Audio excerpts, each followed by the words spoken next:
Welcome to the first podcast for the 56th Annual Sydney Film Festival. I'm standing here in Sydney's beautiful State Theatre, where the red carpet is getting laid out in preparation for all the stars turning up to the gala screening of Ken Loach's Looking for Eric. But first, Rachel Corbett caught up with Clare Stewart, the Artistic Director of the Sydney Film Festival, to talk about what we can expect from this year's amazing program. Hi, Rachel. Are you nervous? Well, I've learned my lesson about nerves. You've got to park them somewhere else entirely. So they're hanging out the back there somewhere, but they're not with me now. Not a bad place, though, to have a yarn with a few people. This theatre is phenomenal. It is incredibly gorgeous, and it's such a privilege to work with it, something that you kind of forget, day to day. Often it's quite hard for people to sort of trawl through the entire program. There are a lot of films on offer. But at the moment you've got on the website, it's the first time I think you've got a different way of of going about finding films in experiential considerations. Have I got that right? Well, I think the thing that's really interesting to me is that the logic through which festivals often put their programs together are logics that apply to the films. So it's kind of like, oh, here's a group of films that are by first-time filmmakers, here's a group of films by master filmmakers, here's a world cinema showcase. And that is not necessarily the way that an audience might think about films and about what choices they might want to make. So what we're trying out this year is this notion of pathways and, responding to the sense that for people who want to come and see a couple of films or maybe 10 or 12 films, the notion is what sort of experience do you want to have? What kind of emotions do you want to trigger? And we've divided the program instead into things like give me a kiss, fire me up, take me on a journey, push me to the edge, freak me out, which kind of gives you a bit more of a gearing towards the kind of film you might want to select. So I see that the retrospective this year is about women filmmakers in the 60s and 70s. Do you want to tell us a little bit about that? Yeah, sure. This Girls 24/7 program is really, it's quite broad actually, and it's not supposed to be like a survey of every film that's made by a woman director in that period. But there's a particular energy that I'm tapping into with this selection.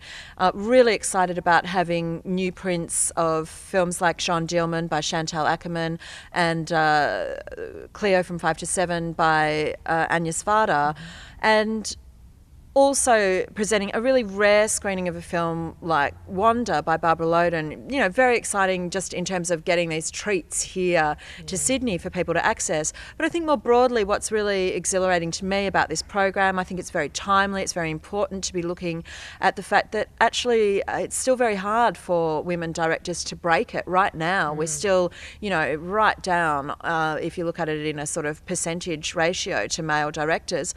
But also, there's something about these films that makes them very enduring. Individually, they are classics of cinema, but seen together, there's a really kind of interesting set of connections about the changing role of women in modern society and that notion of how we are impacted by things like choice and circumstance. And this is something that really reverberates through the whole program.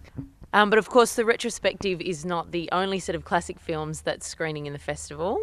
No, there are three really great restoration projects. Liza with a Z, the fantastic Broadway show by Liza Minnelli, Wake in Fright of course, but also a very, very special film in Stuart Cooper's Overlord, which screens this Saturday, which is kind of tied in to the 65th anniversary of D-Day. This is a really exceptional film mixing kind of archival footage of the invasion of Normandy with a reconstructed story about a young soldier who's going off to the battle. It's an incredible film. It's long been sort of buried, and I'm really excited about bringing it to Sydney audiences.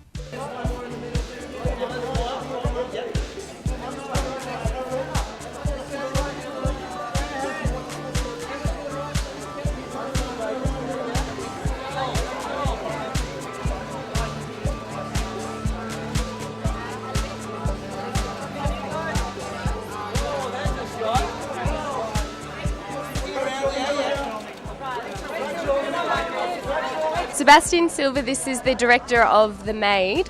How does it feel to be in Sydney for Sydney Film Festival? Oh, it feels good. I haven't got the jet lag yet. I'm waiting. I'm expectant.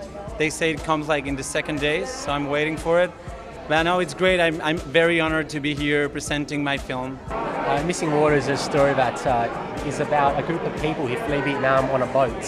I suppose for many members of the Vietnamese community, this is their real life, true story, and I'm honoured to be a part of telling this story. It's a film that we've been waiting to unleash on the viewing public, and having seen it in the quiet of quiet screening rooms, that's the film I'd like to see with an audience, to see them respond to Clare's vision. It's a great, great film. Now, a lot of Australian filmmakers often try and tell Australian stories, but for you this is a South African story. What was the appeal for you to broach a different culture than what naturally is your own? Well, basically, Anna read the book, and then I read the book, and it's a great novel, universally acknowledged as a wonderful piece of contemporary literature. And the story actually is universal, whether it was in South Africa or Palestine or Northern Ireland. Granddaughter, how does it feel to be asked to be one of the jury members for this year's Sydney Film Festival?